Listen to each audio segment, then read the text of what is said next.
Hello guys, welcome to our own YouTube channel.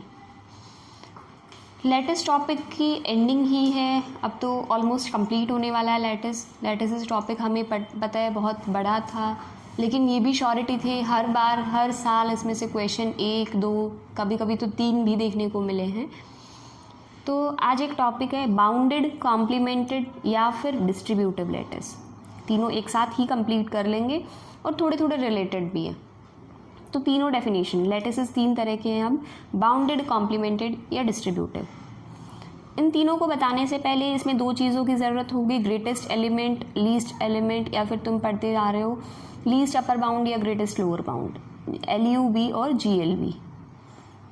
इसमें क्या है, हम कब कहते थे कि कोई भी एलिमेंट जो है वो ग्रेटेस्ट है, जब उस लैटिस का हर एलिमेंट उस पर्टिकुलर एलिमेंट से छोटा है, या हर एलिमेंट हम बोलते थे लैटिस के टर्म्स में बोले तो लैटिस का हर एलिमेंट, उस L का हर एलिमेंट उस X से अगर रिलेट कर रहा है तो हम बोलते थे X जो है वो होगा ग्रेटेस्ट एलिमेंट। ठीक है। और अगर हम बोले Y कोई भी लीस्ट एलिमेंट है तो मतलब Y जो है वो लैटिस के हर एलिमेंट से रिलेट कर रहा है। दोनों में डिफरेंस समझ आ रहा होगा। अगर लैटिस का हर एलिमेंट X से रिलेट कर रहा है और इसका मतलब Y जो है लैटिस के हर एलिमेंट से रिलेट कर रहा है। यहाँ Y रिलेट कर रहा है सबसे, यहाँ सब रिलेट कर रहे हैं X से। ठीक है, तो ये हो गया।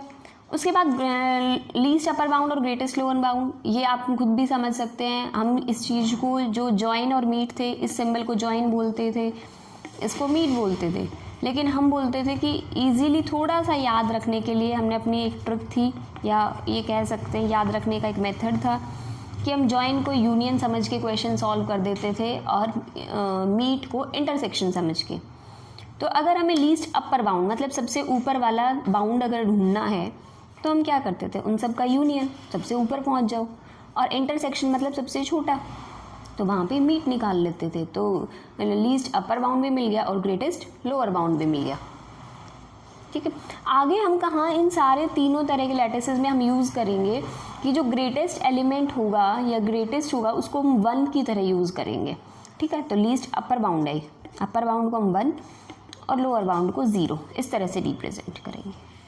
ओके, उसके बाद हम सबसे पहला पढ़ते हैं बाउंडेड लैटिस, उसके बाद कॉम्प्लीमेंट, डिस्ट्रीब्यूटिव, और दोनों को मिला के एक थ्योरम भी करेंगे। देखते हैं बाउंडेड लैटिस। बाउंडेड लैटिस क्या होता है, अगर L जो है उसका एक ग्रेटेस्ट एलिमेंट भी है और लीस्ट एलिमेंट भी है, और L में एक फाइनाइट एलिमेंट्स हैं A1 A2 up to AN, ये जो लैटिस है उसमें फाइनाइट एलिमेंट भी है। हम इसको बाउंडेड लैटिस कब कहेंगे, ये जो L है हमें ये पता है कि ये एक लैटिस है, इस लैटिस को बाउंडेड लैटिस कब कहेंगे। थोड़ा सा अपनी सेट थ्योरी या फिर हम पढ़ रहे थे पहले, मतलब एनालिसिस थोड़ा सा रिवाइज करो, रियल में करते थे कि किसी भी सेट को या कहीं भी बाउंडेड कब कहते हैं, जब उसका कोई ना कोई ग्रेटेस्ट एलिमेंट या लीस्ट एलिमेंट LUB या GLB ये एग्जिस्ट कर जाए, कि वो अपर बाउंडेड हो और लोअर बाउंडेड हो। मतलब अपर बाउंड और लोअर बाउंड अगर किसी भी सेट का एग्जिस्ट करता है तो हम बोलते हैं कि ये सेट, ये सीरीज, ये सीक्वेंस, हम बोलते थे कि ये बाउंडेड है।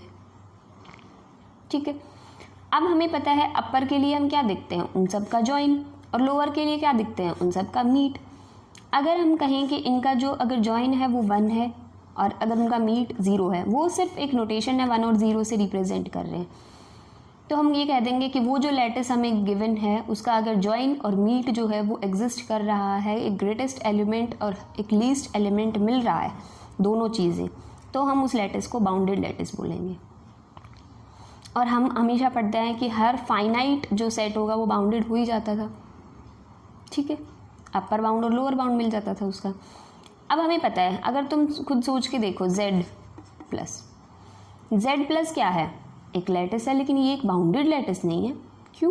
क्योंकि उसका कोई लीस्ट एलिमेंट तो है Z प्लस का, ये सारे पॉजिटिव इंटीजर तुम लोगे तो लीस्ट तो मिल जाएगा, लेकिन क्या इसका एक, अगर हम यहाँ से 1 2 3 ऐसे करते हैं, नेचुरल नंबर ले लें, तो हमें एक लीस्ट नंबर तो मिल जाएगा, लेकिन क्या इसका अपर बाउंड मिलेगा, लोअर बाउंड तो है।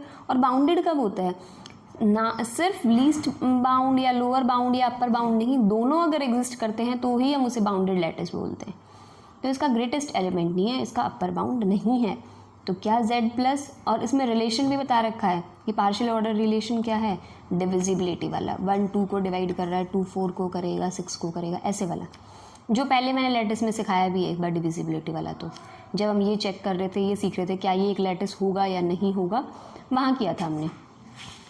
ओके, उसके बाद आता है एक एग्जाम्पल दे रखा पावर सेट का, P ऑफ A कोई भी सेट है, P ऑफ A जो पावर सेट है तो वो एक लैटिस है, हमें पता है। ऑपरेशन कौन सा है, कंटेन्ड वाला। ये जो लैटिस है, क्या ये लैटिस बाउंडेड होगा, बिल्कुल होगा। यहाँ लिखा हुआ है P of A is a lattice, लेकिन अगर कोई पूछे P of A is a lattice but is it bounded और not, yes it is bounded. हमें पता है पावर सेट में जो कंप्लीट सेट होगा वो उसका ग्रेटेस्ट बाउंड बन जाएगा, क्योंकि वो उसका एज अ जॉइन हम उसे रिप्रेजेंट करेंगे, और फाई हर सेट में एग्जिस्ट करेगा।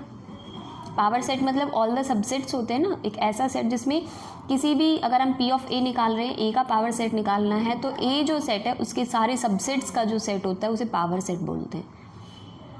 तो उसमें A जो है सबसे बड़ा सेट होगा और फाई सबसे छोटा होगा, तो लोअर बाउंड भी मिल गया और अपर बाउंड भी मिल गया, फाई और A दोनों चीज़ें मिल गई।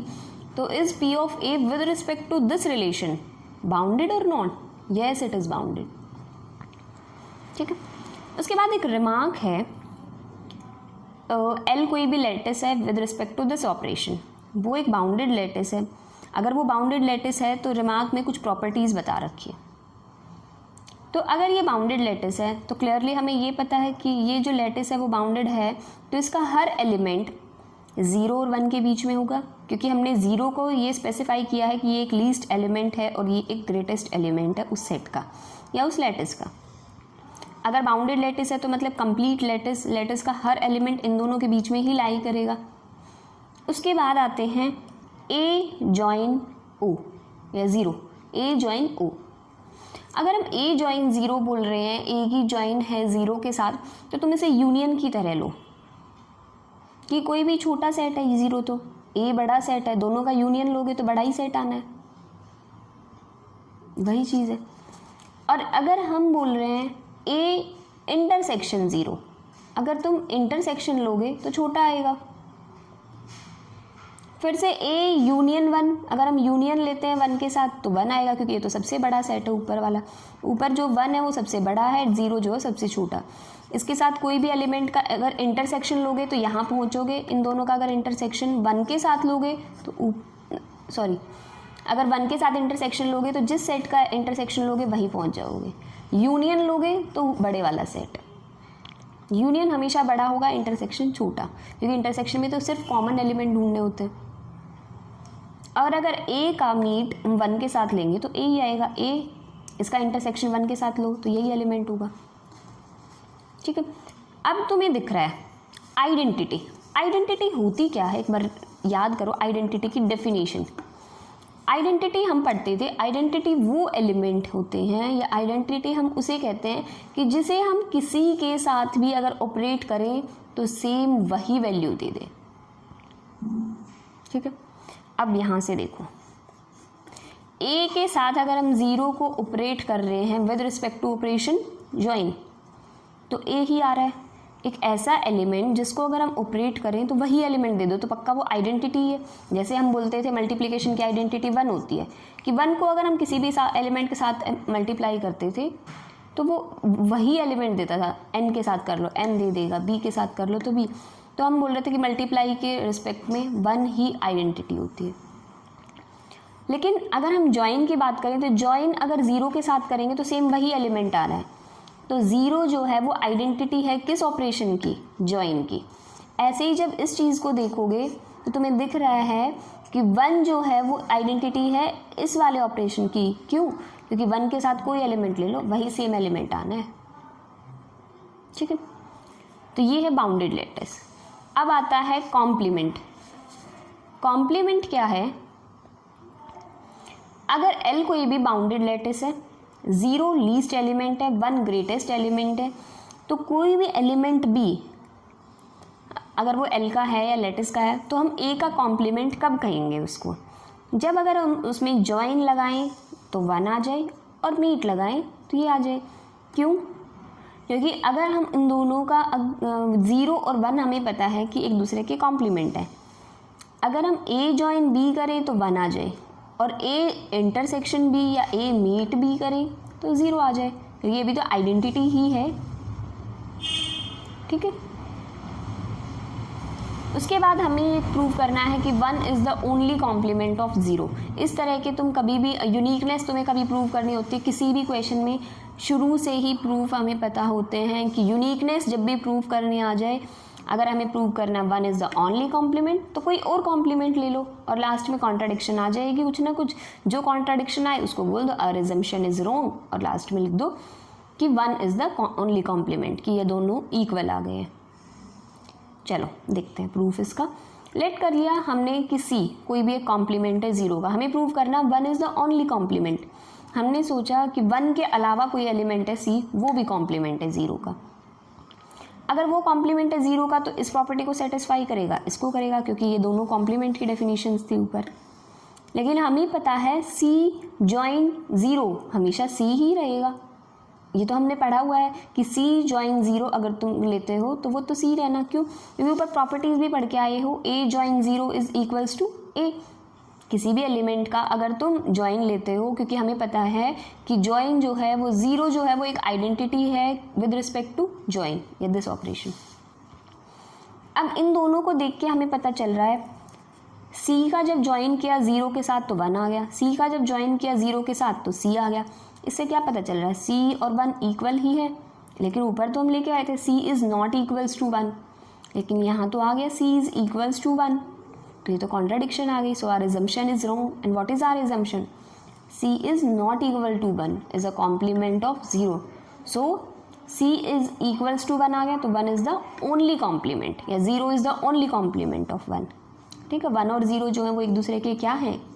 कॉम्प्लीमेंट। ठीक है, उसके बाद कॉम्प्लीमेंटेड लैटिस। कॉम्प्लीमेंटेड लैटिस और पढ़ेंगे। कोई भी लैटिस L है उसको हम कॉम्प्लीमेंटेड कब कहेंगे? अगर वो बाउंडेड है और उसका हर एलिमेंट, उस L का हर एलिमेंट का एटलीस्ट एक कॉम्प्लीमेंट एग्जिस्ट करता है।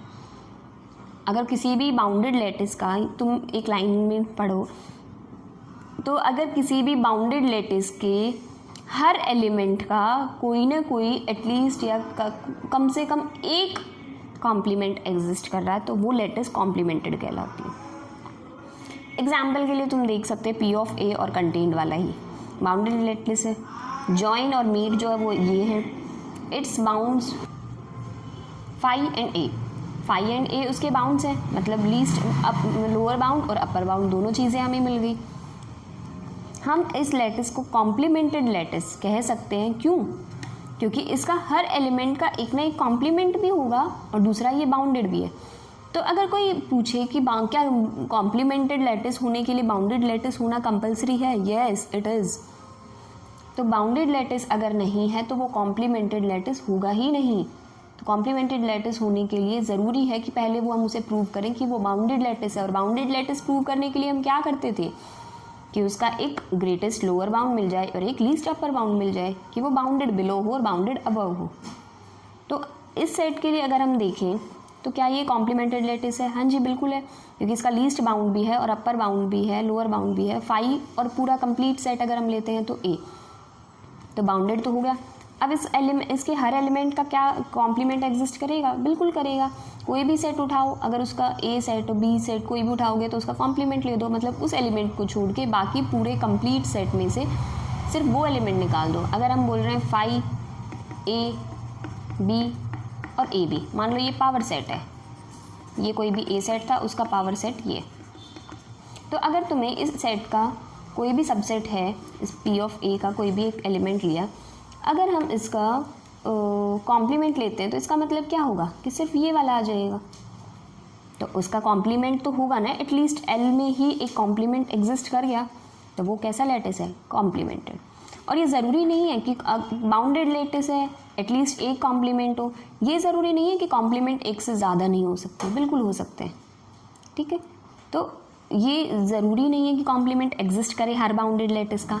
अगर बाउंडेड लैटिस में हर एलिमेंट का कॉम्प्लीमेंट एग्जिस्ट करेगा तो कॉम्प्लीमेंटेड लैटिस है, लेकिन कुछ लैटिसेस ऐसे भी होंगे ना कि जो बाउंडेड तो हैं लेकिन कॉम्प्लीमेंटेड नहीं है, क्योंकि उसमें कॉम्प्लीमेंट एग्जिस्ट नहीं कर रहे। तो हो सकता है कि कॉम्प्लीमेंट एग्जिस्ट ना करें, हो सकता है एग्जिस्ट कर जाए। और अगर एग्जिस्ट कर रहे हैं तो ये भी कोई कंपलसरी नहीं है कि वो जो कॉम्प्लीमेंट्स हैं वो यूनिक होंगे, नहीं, ठीक है। और आगे हम पढ़ेंगे, जब हम डिस्ट्रीब्यूटिव लैटिस पढ़ लेंगे ना तो हम पढ़ेंगे कि अगर बाउंडेड भी है और डिस्ट्रीब्यूटेड भी है लैटिस तो 100% कॉम्प्लीमेंट यूनिक ही होते हैं, लेकिन अगर वो डिस्ट्रीब्यूटिव नहीं है तो हम नहीं कह सकते। ओके, सो नेक्स्ट टाइम हम पढ़ेंगे डिस्ट्रीब्यूटिव लैटिस। आज के लिए इतना ही रख लेते हैं, डिस्ट्रीब्यूटिव लैटिस नेक्स्ट टाइम कर लेंगे और इससे रिलेटेड थ्योरम्स और एग्जाम्पल्स भी करेंगे। सो आज के लिए बस इतना ही। Thank you guys for watching my video. If you like it, please like, share and subscribe my channel. If you have any doubt, any query, you can message me on Instagram or ask your question in the comment section also. Thank you guys.